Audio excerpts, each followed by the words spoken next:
I love being alone. As a child, I craved being around others every second of the day. But as an adult, silence seems so peaceful. My creativity seems to thrive in these calm environments, and I think more clearly. But my new tendency is slowly destroying me. Research has shown a direct tie to loneliness and an increase in stress.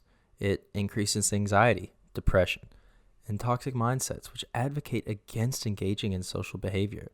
In early 2024, 30% of 18 to 34-year-old Americans were lonely every day or several times a week, with single people nearly twice as likely to develop loneliness than married couples. But even before this, back in May 2023, the U.S. Surgeon General had already labeled loneliness a public health epidemic. These findings definitely aren't shocking. People bask in loneliness and turn to addictions like alcohol and destructive internet use to cope. Young men especially fall prey to cutting themselves off from the world rather than reaching out for help, and they are rewarded for doing so. The online world uses humor and mockery to justify toxic habits. Emotional vulnerability is labeled as weak, incorrectly using ancient wisdom buzzwords like stoicism to praise insensitivity. How? How can you and I break this awful addiction of idolizing loneliness?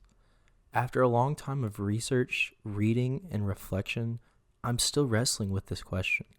Yet, in a small way, the pathway I've found towards breaking my chains of loneliness starts with replacing them with a powerful sense of connection. However, eliminating loneliness doesn't start with a bang. It begins small with the process of self-actualization. Defined as the realization or fulfillment of one's talents, self-actualization involves holding yourself accountable to what you are now and what you could become in the future. Self-actualization is important because it holds the key towards ending your loneliness by being completely honest about what's holding you back. For many, though, looking in the mirror and facing your struggles head on is petrifying. This includes me. In middle school, I faced the loneliest period of my life, having no friends and no cell phone to distract myself with at the beginning of 7th grade. The last thing I wanted to do was admit that I was scared to search within myself, but late at night, I laid awake tossing and turning from guilt. Guilt because I knew I had the power to change.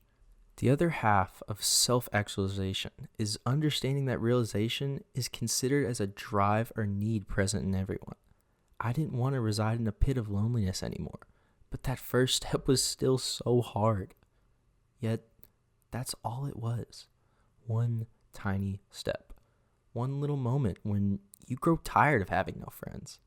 I remember one night when arguing with my parents, I grew angrier and angrier until finally breaking down into waves of tears. I regretfully wailed about how alone I felt, sitting by myself at all these lunch tables and being turned away for after-school hangouts. I was sick of it. I was angry. I was bitter. In my mind, I felt slighted by the world for what was happening to me. But when my mom bent down, she shattered my worldview completely by asking a simple question. Well, do you ever invite anyone to hang out? And there it was.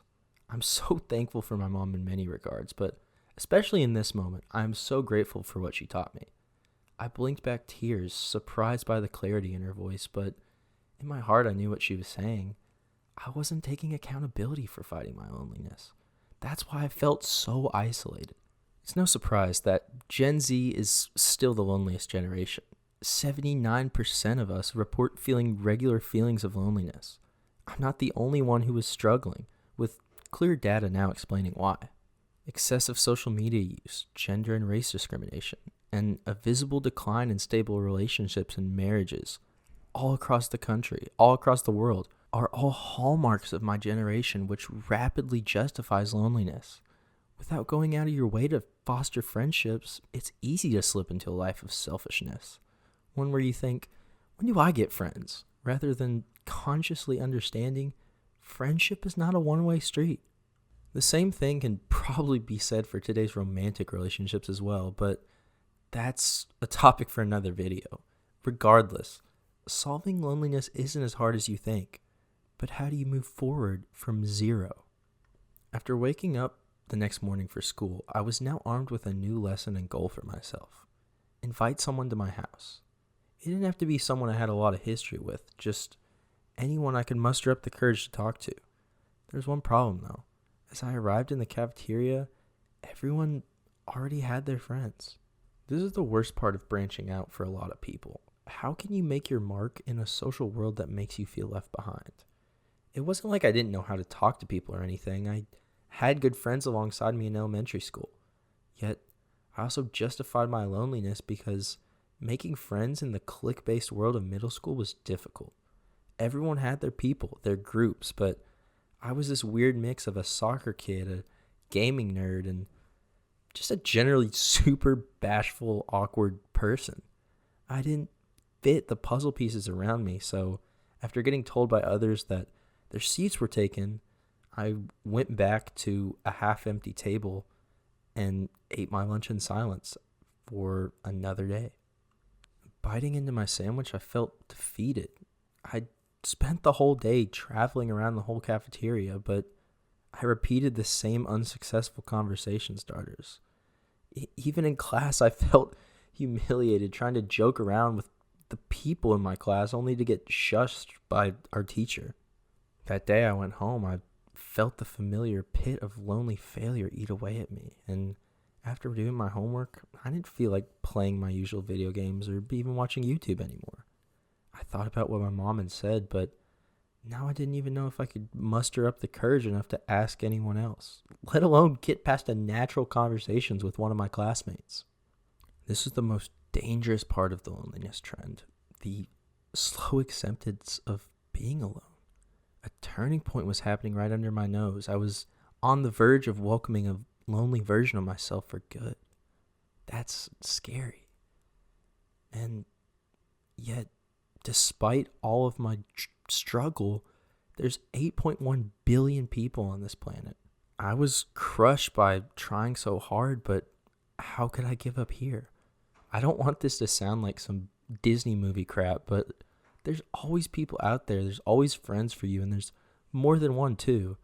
I read a book back in July called Build the Life You Want, where a Harvard professor, Arthur C. Brooks, and global media sensation Oprah Winfrey have this whole chapter explaining how to create rich friendships. Here's one of the quotes I found interesting. You will read here or there that you need 3 friends, or 5, or some other specific number to make you happy. This is arbitrary.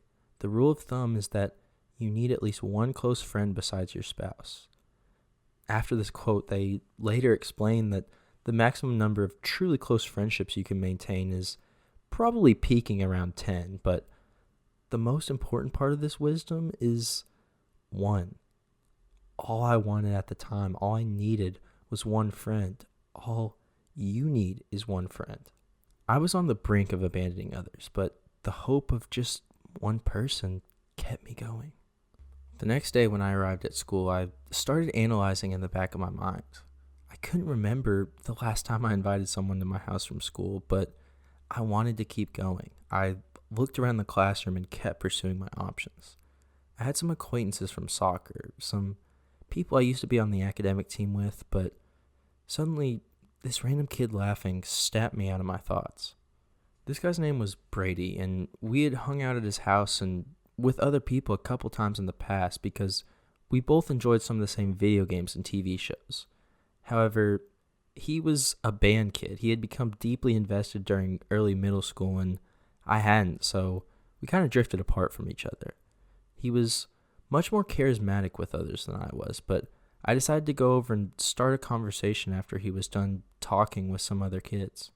To my surprise, the friendship we had made in elementary school didn't really end. We picked up on a lot of the stuff I hadn't remembered since being so close in the past. It was refreshing to connect with someone so easily, and before I knew it, he asked me to come over to his house before I could even invite him over. That was 6 years ago now, probably even longer. Brady is now my best friend. We remained best friends since entering high school together, going through a worldwide pandemic, and now futures at different colleges. Like, it's insane. I don't want this video to be overly preachy, but I do want to make it so I can confidently tell you and say, I've been there. I know it can feel hopeless trying to make new friends, especially in life's lowest moments. Even worse when it's been a while since you last engaged with the real world. Trust me when I say, I know how simple embracing loneliness can be. However, the crippling effects are undeniable. One of the most common analogies is that loneliness equates to smoking 15 cigarettes a day, and I believe it. I urge you to reject that loneliness and start working on building valuable, profound friendships with others. The loneliness trend is stupid and it needs to die. It starts with you making an effort to change. No one should have to isolate themselves, and I refuse to live in a world where the next generation suffers in that same place that I did. When I started college, I made a vow to myself to work on making friends, and I've already created a few pretty close friendships, and I feel so much happier than I did in just a couple months, just like a couple months ago. Start a conversation with strangers at your job or school. Make plans to meet in person with some surface level friends you may have. Join clubs or social groups so you can meet new people with whom you share a common hobby. But most importantly, realize that progress begins with that first step, and it doesn't matter how far you reach out to others as long as you pledge to yourself to take that one step every day. I'm always down to talk if you need more advice about creating friendships in my free Discord below. If you like this video and want to know how you can build a sense of discipline and consistency alongside making friendships that can help you build even healthier habits, you can watch right here.